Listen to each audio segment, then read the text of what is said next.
I am recording now. Hello everyone and welcome to HR in your PJs. We're going to do intros for everyone. So I'll kick off. I'm Matt. I'm co-founder of the Happiness Index and got the made up job title of Head of Global Happiness. And I bet she's guessed that I would come to her next. Louise Lawrence, would you like to introduce yourself? Thanks, Matt. I'm an employment partner at Sherwood. We've been mainly helping our clients over the last few weeks or months with furlough, but also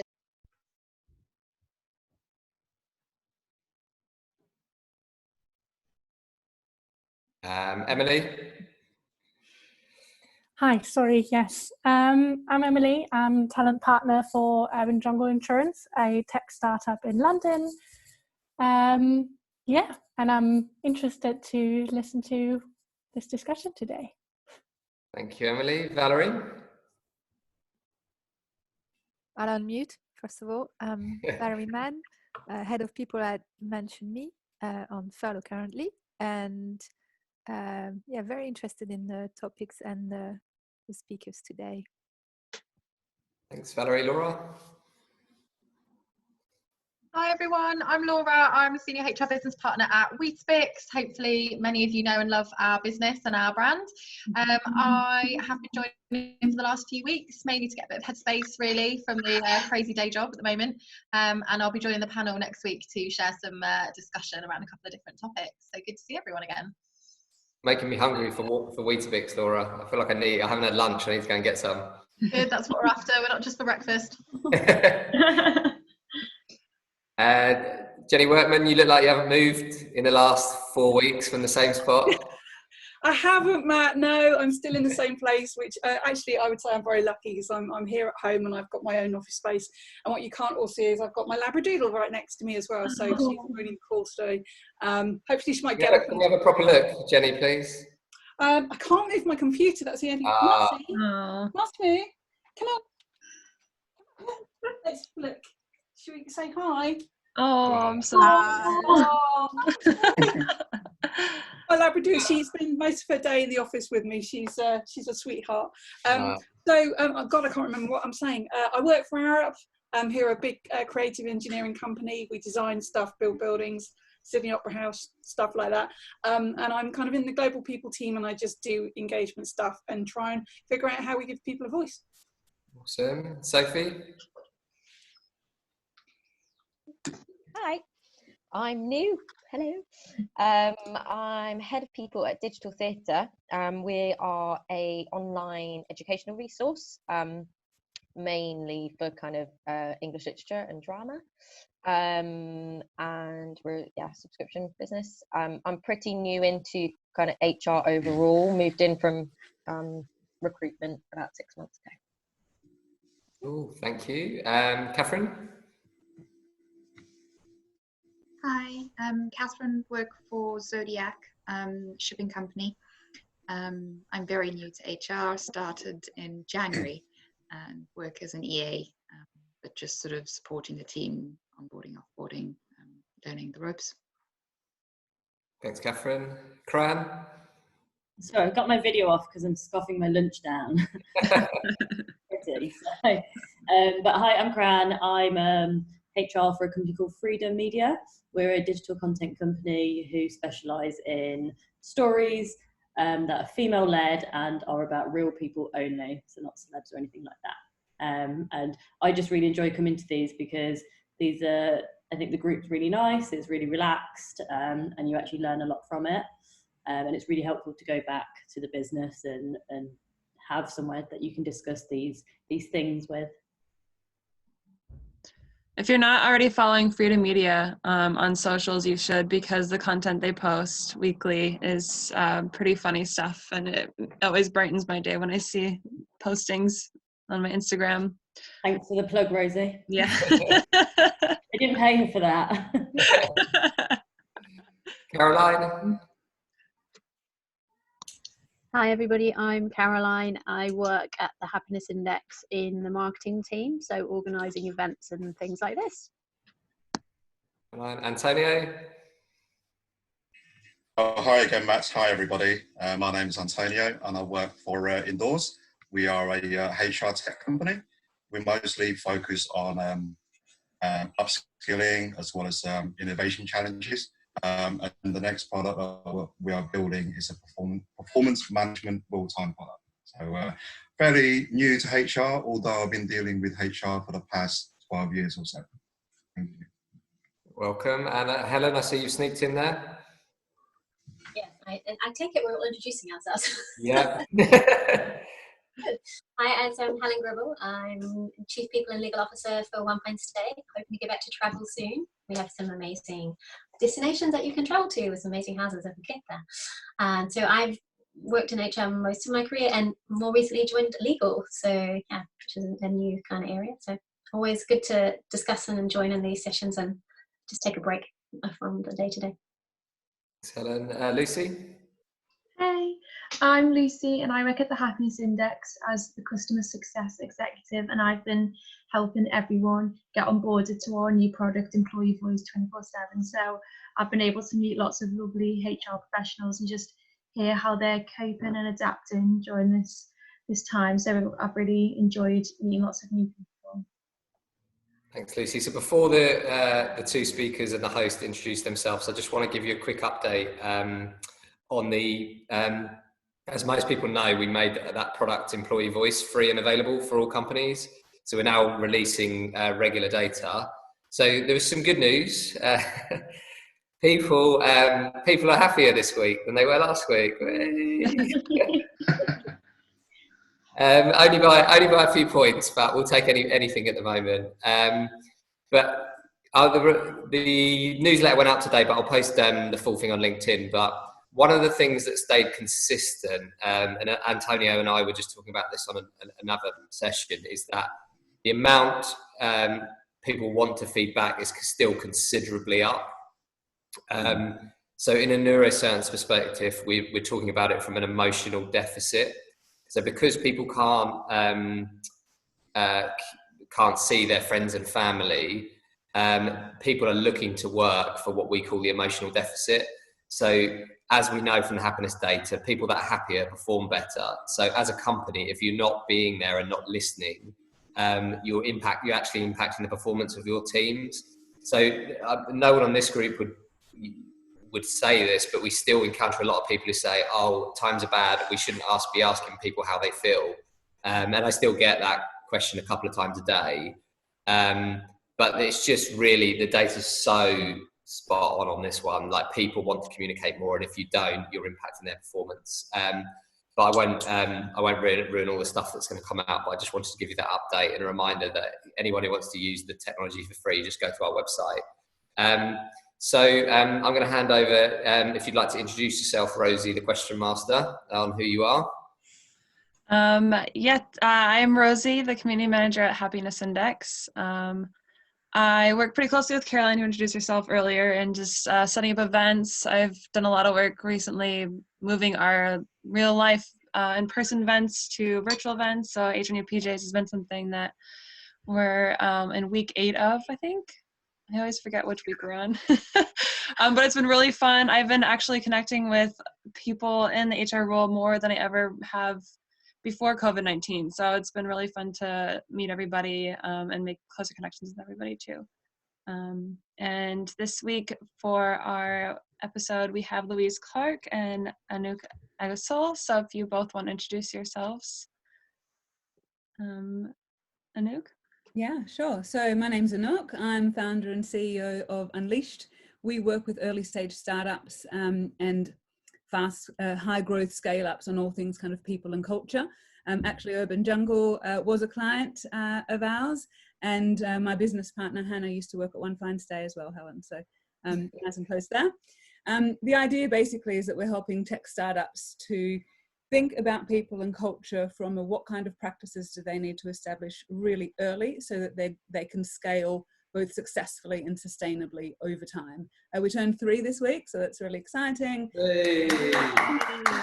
And yeah, we're a team of 8 now, and growing. So yeah, it's great. Love working with the tech startups. Awesome. Louise? Hello everyone, I'm Louise Clark. I've been in HR now 17 years for my sins. The last sort of 14 years in senior leadership roles, and I do a bit of a lover of projects. So my last project was working for GVC, so that's Ladbrokes Coral. 85% of our estate are the shops. And I've come in to connect with Matt when we're looking at our people engagement survey, and obviously the sort of deployment of that. So it's really an interesting project that was, understanding how people think and feel. And I can't echo enough about the employee voice, Matt. Just following on from that with GVC, we know that our people want to be listened to, but I think following on more authentically, they actually want to see some action from that and some acknowledgement. And it's not just a case of, okay, I'm being heard, but what are we actually doing with that information? So we know that that is really powerful in terms of making people feel part of something bigger within companies. So it's an exciting space, the work you do. So I'm really excited to be with you today. I'm going to share some insights on how to elevate yourself in virtually when you're in these meetings, because we have lots of them. So we need to be remembered. Apart from stripping all our clothes off, there are many other ways we can be remembered. So hopefully you'll enjoy the content, but nice to be with you. So thanks very much. Thanks. Louise, just on that point before we go to the first question as well, one of the things, because we've started putting our question sets through a neuroscience filter, one of the things that we realised and we're now educating on people on is that people always think about what questions to ask, but what we're starting to say now is you can't ask anyone a question until you show that you care first. So unless you actually show someone that you care about them, asking about what they think the future of work should look like in the next 2 years is a pointless task. So I just thought I'd just chuck that into the mix for the upcoming debate. Yeah, I think for me, empathy and collaboration is key, and that develops that authenticity when you are demonstrating those skill set authentically, and in turn that develops those high levels of trust. So it's paramount for organisations to, focus on how to get those high levels of trust, and that comes from, evidencing that empathy and that collaboration authentically. So when you are listening to employees, they know it's genuinely from a good place, and that's where the magic happens, when they believe it's from a good place. Yeah, totally. It's a great point.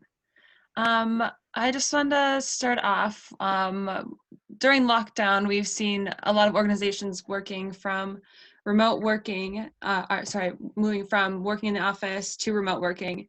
And it's not only impacted business performance management, but the processes in that, but how managers have difficult conversations, and especially around furlough and redundancies.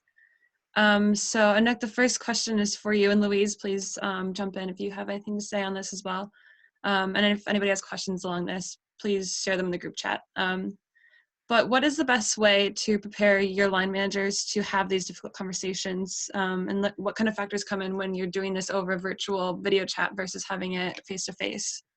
Yeah, okay, so it's such a big question, because the difficult conversations, there are so many different things that there can be. So they can range from just chatting to somebody about their mental health and how they're doing, to giving somebody negative, constructive, corrective feedback, whatever you want to call it, to dismissing someone or putting somebody on furlough. All of them difficult conversations.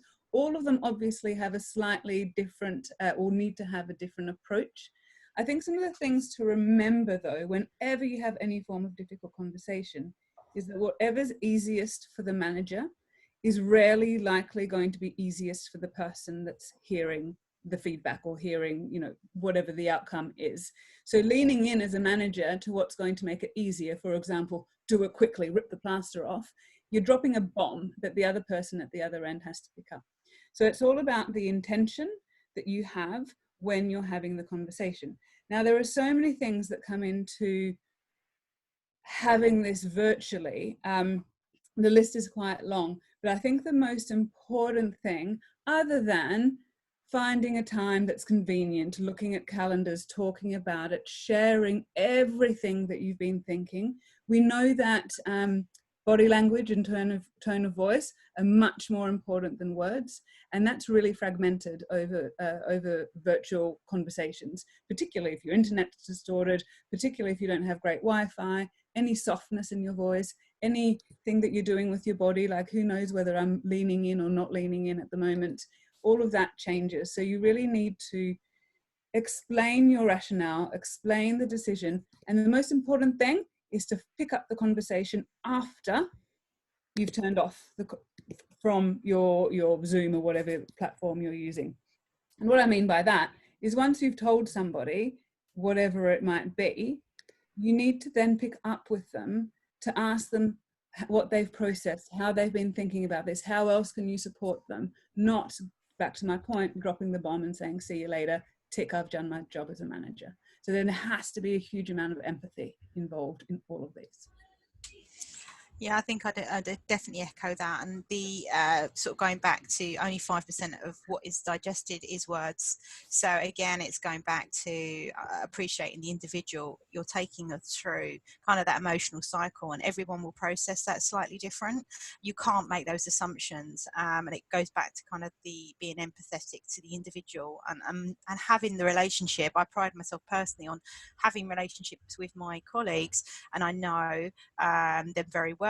And that relationship allows me then to navigate through challenging conversations because they know that I'm an authentic leader, so therefore they're able to digest what you're saying because they know, as you rightly said, the intention is good and it's coming from a good place.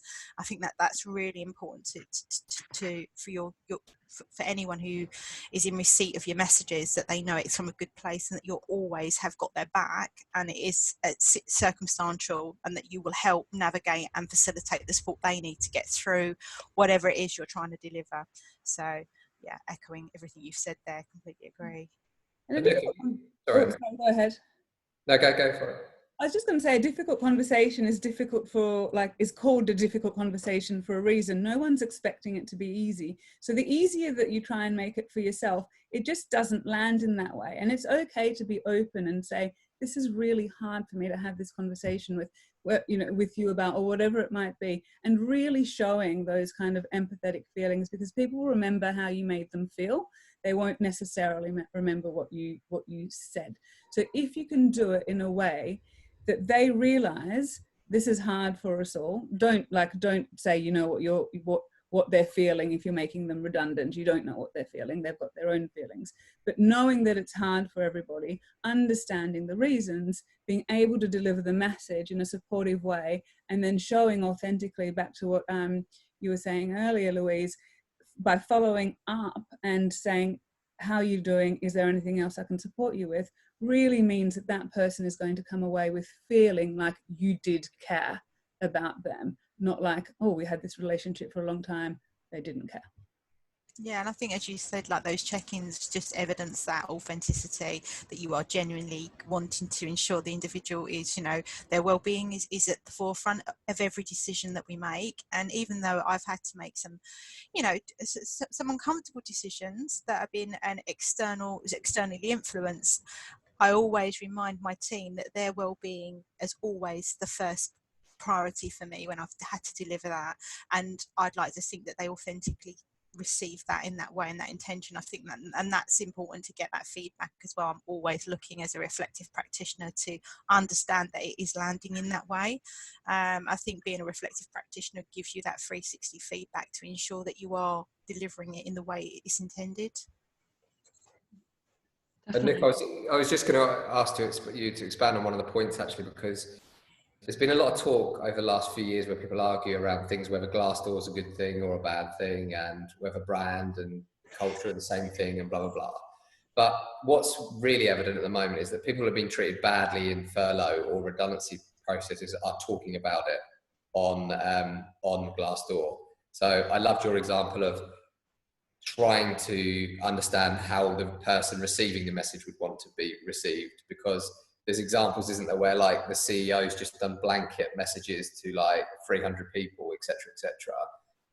Have you got any advice for everyone on how you can, because that's quite difficult, isn't it, to work out? Do you just ask the person, or have you got any process behind how you do that? Well, it is really difficult.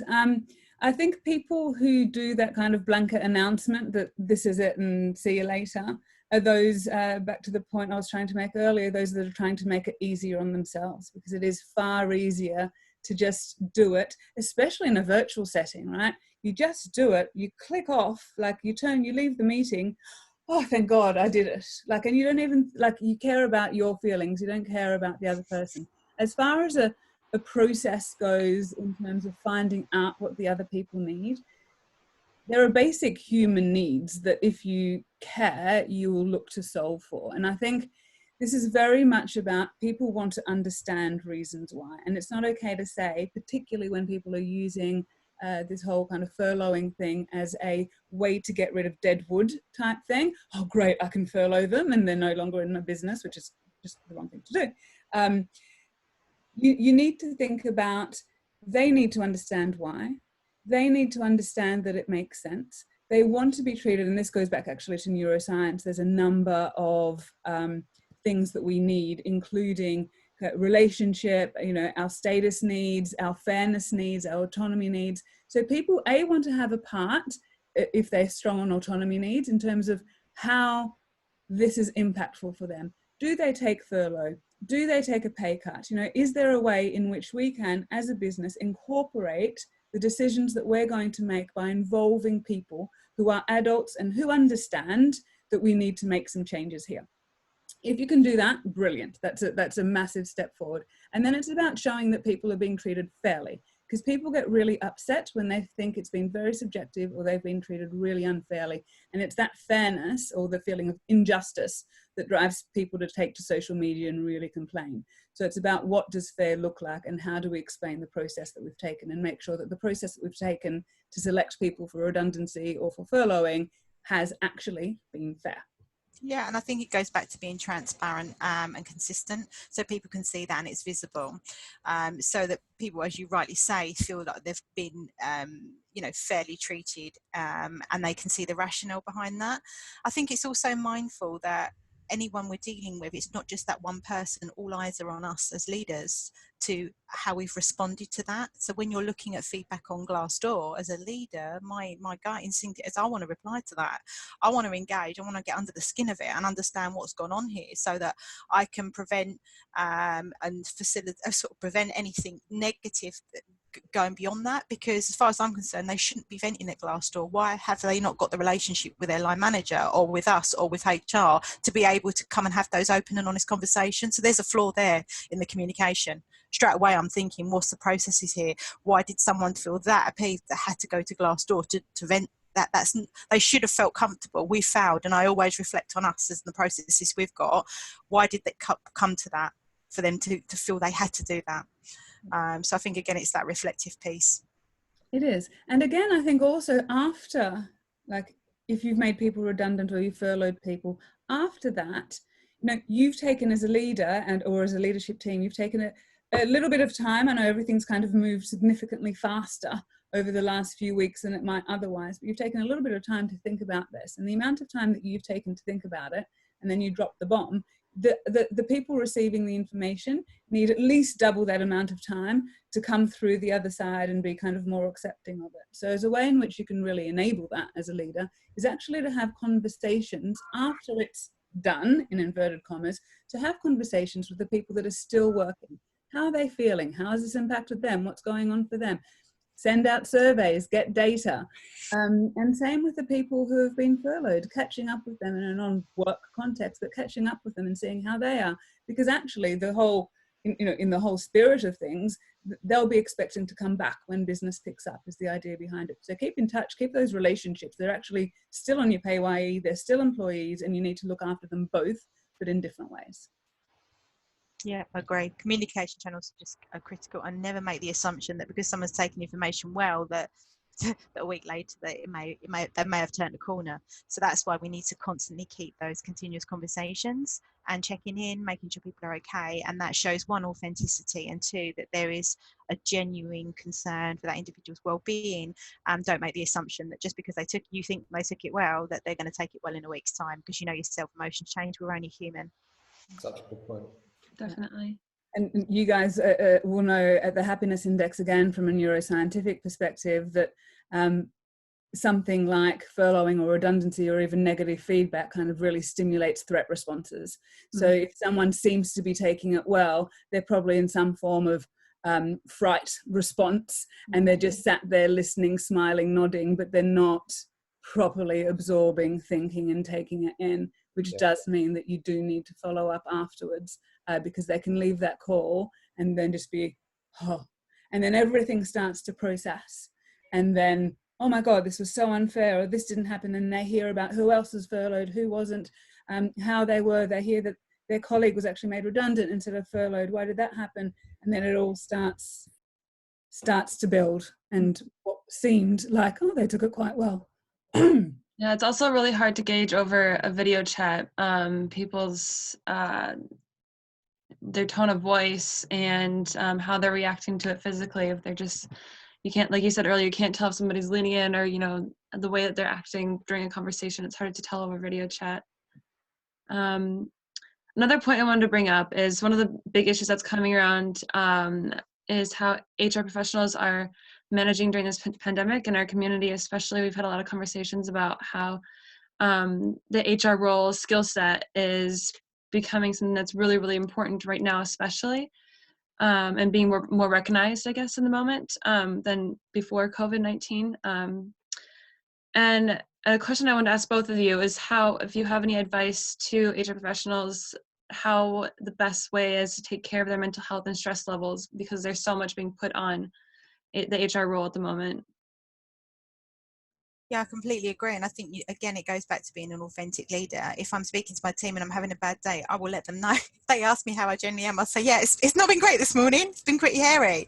And I think, again, you just need to accept we are only human. And that's, you know, and I think that's how we connect most with the workforce. I think that the current landscape has given us a great spotlight for us to really shine and show the value to the business that HR adds. And it's also allowed us to really showcase our leadership skills. And it's never been more important to be an authentic leader in this current climate than any time, because it's affecting everybody.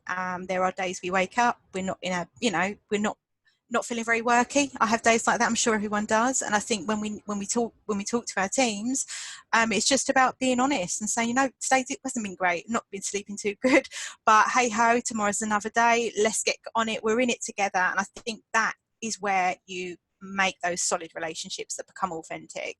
And I think you're right, there is a lot of mental health that manifests as a result of the situation we're all in, and I think we just need to be empathetic that individuals will process that differently, and I think we need to encourage those open and honest conversations around mental health, and actually doing a genuine call to our colleagues, not just how are you, yeah I'm fine. That is just the default setting. How are you? How are you? I ask it again, how are you? No, I really want to know, how are you? And in a place where there's no judgment, because that is where you can really support your teams, when you understand exactly what it is you're dealing with authentically and not just top surface, because we're so used to, yeah I'm fine, because that's the default setting we go to as humans. And I definitely am more about getting under the skin of that, and not naive to the fact that this is massively impacting a lot of people, and it's like a roller coaster. Some days are good, some days are bad. It's not going to be consistently I'm good, and I always make sure the ones that keep telling me they're good, I check in with them more, because I know there's something possibly manifested in there, and that again gives me the opportunity as a leader to really showcase that I am authentic and I genuinely do care about the well-being of my team, and that is how I've approached it, with just being really honest and open with my teams, and being really truthful about how I'm thinking and feeling at any one point, and that's where your connection happens. That's where the magic happens for me. Louise, just to drill into that point, have you got any advice on people that are helping coach CEOs? Because some CEOs have sort of got it, haven't they? It's okay to be vulnerable, all that kind of stuff. But there's some CEOs who will only ever tell the good news. And you can tell employees just sitting there thinking, oh my God, this is going on, that's going on. You've just said everything's all right and everything's fine, blah, blah, blah. You've just said, like, you say when you're not having a great day and all that kind of stuff. And I really, that's like great to hear, and it makes me respect you. But some CEOs just don't get that. Have you got any advice on getting people to understand why that's important and to help people? I think it's about looking at the leadership skills and definitely we're working in sort of the talent management arena. I'm very quick to identify when we've got sort of capacity skill sets that need to be developed, even at a CEO level. And I'm really mindful that it's not a given that everyone's got that, because you naturally default to good news and they think as a leader that's what everyone wants to hear.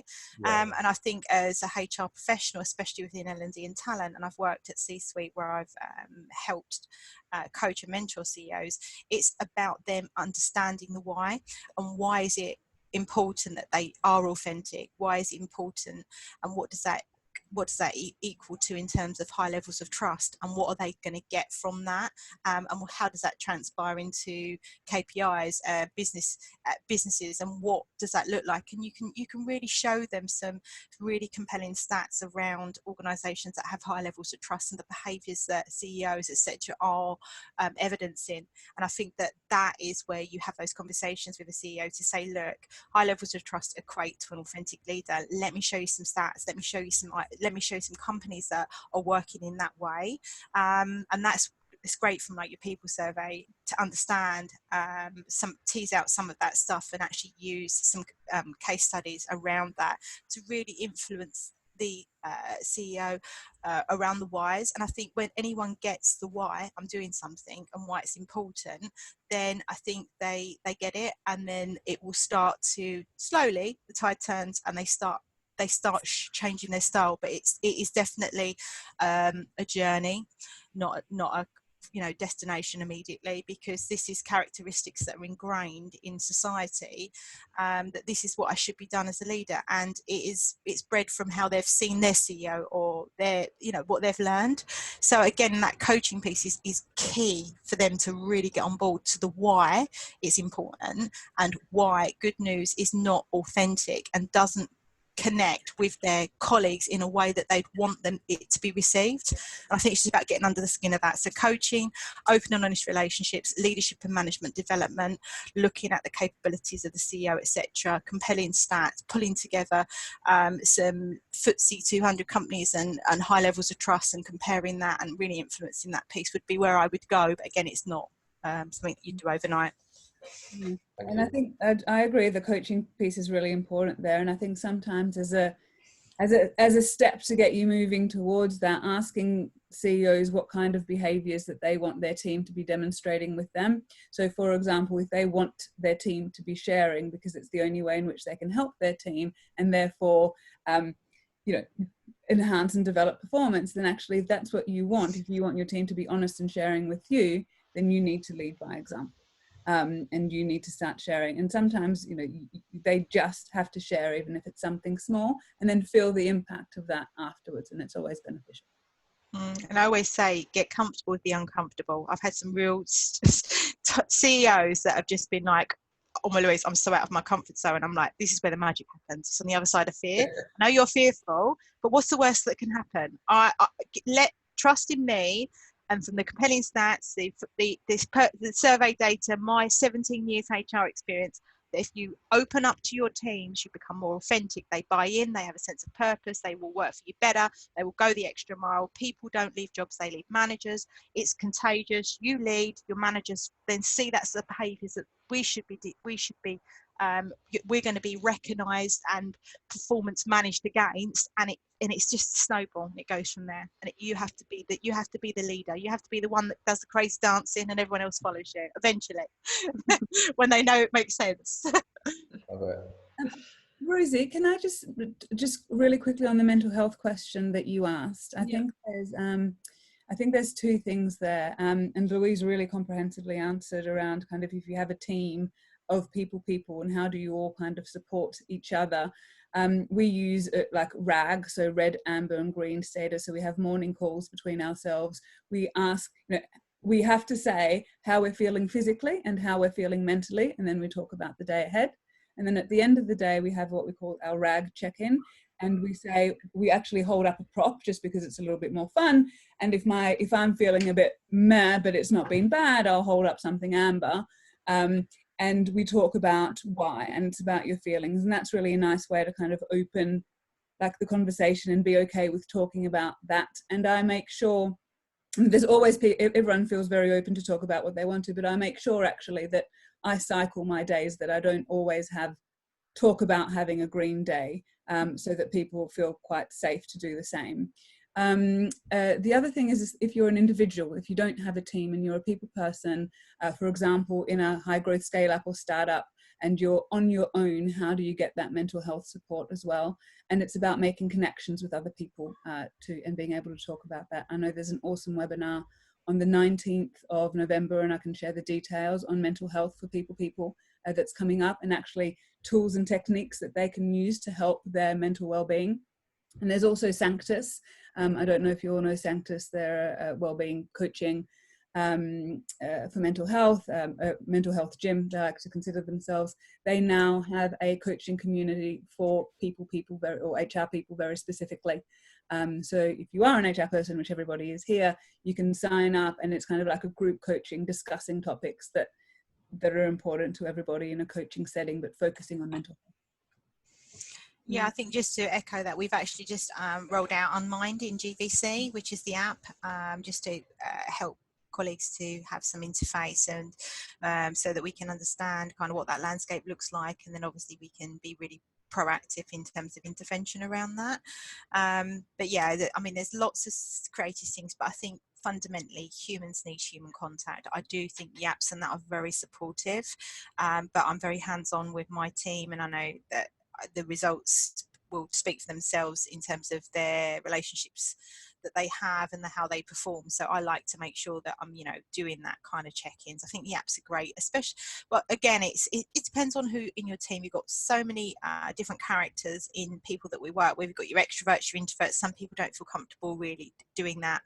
And the apps are probably more helpful for those types of individuals. So I think it's about taking a real holistic view and having a really robust toolbox. Apps will form part of that for me, definitely.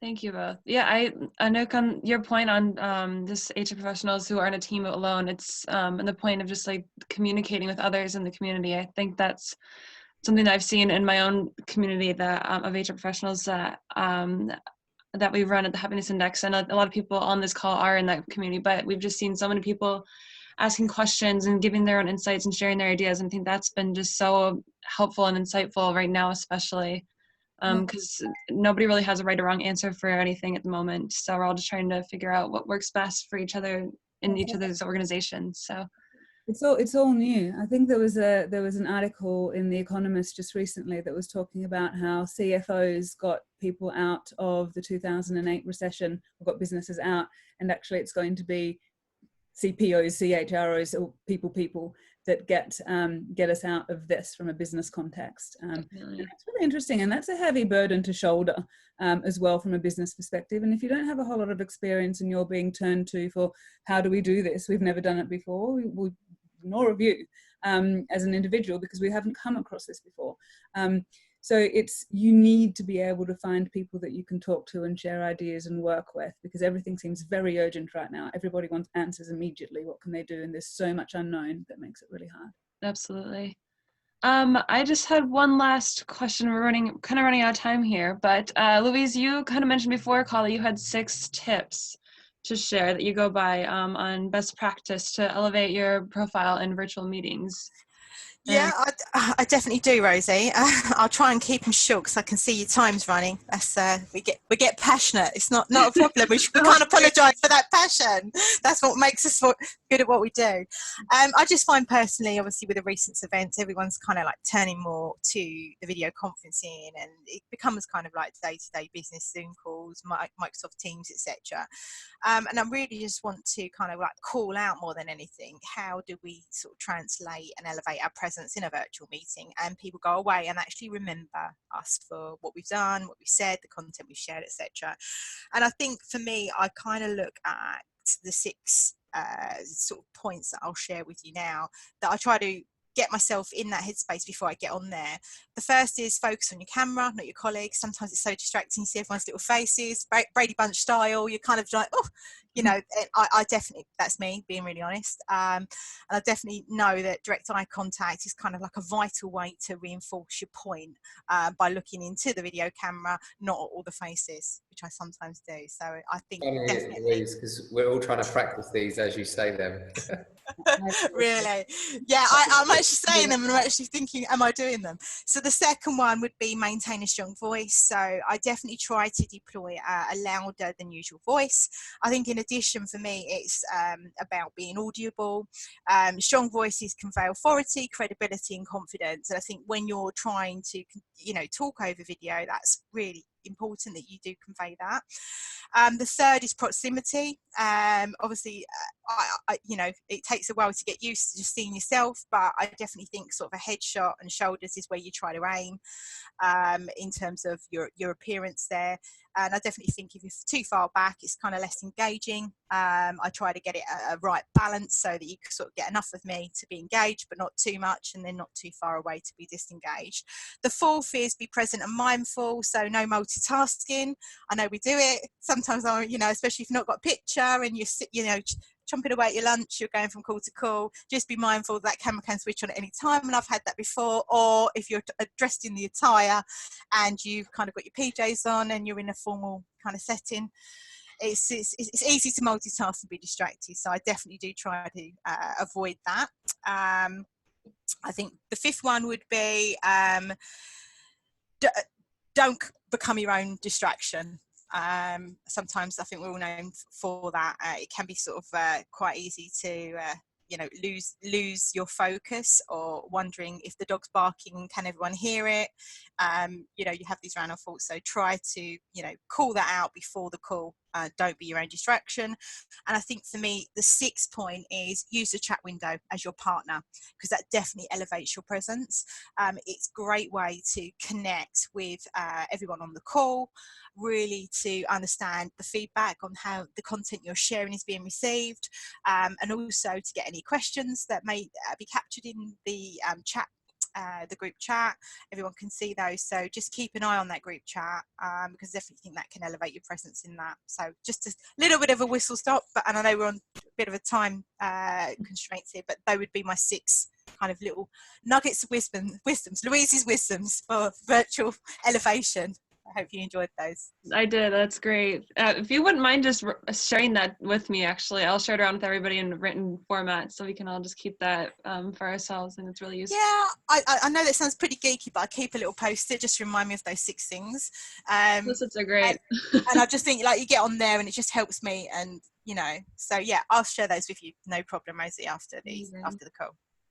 Great. Well, I think that's it for today. If anybody has any questions that they'd like to send in, or just anything that you'd like to be brought up for the next webinar, we have Laura, who's on the call from Weetabix, who's our host next week, along with Leon from We Are Adam. So please tune in. I'll send a follow-up to you all again.